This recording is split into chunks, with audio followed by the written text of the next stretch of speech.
सत्ताधारी शिंदेच्या शिवसेनेचे नेते रामदास कदमांनी निवडणूक आयोगाचे अक्षरशः वाभाडे काढलेत। जिल्हा परिषदेच्या निवडणुकीमध्ये काही ठिकाणी ईव्हीएम मशीन बंद पडल्या आणि त्यावरून कदमांनी संताप व्यक्त केला।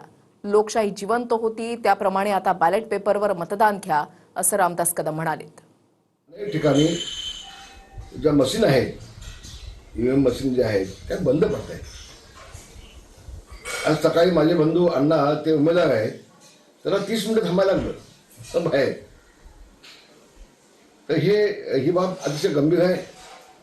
याबाबत मी निवडणूक आयोगाकडे लेखी तक्रार करणार आहे। जरी सत्ता आमची असली, सरकार आमची असली, तर नियोजन आवश्यक आहे ना।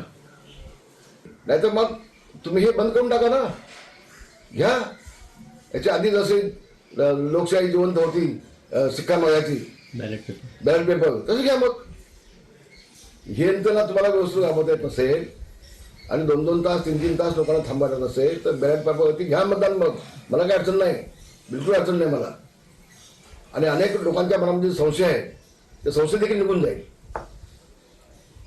अनेक वेळेला एखादा उमेदवार पराभूत झाला तर मशीन मॅनेज केल्या, ईव्हीएम मशीन मॅनेज केल्या, तो विषय सगळा संपून जाईल ना। घ्या मग, माझी मागणी आहे।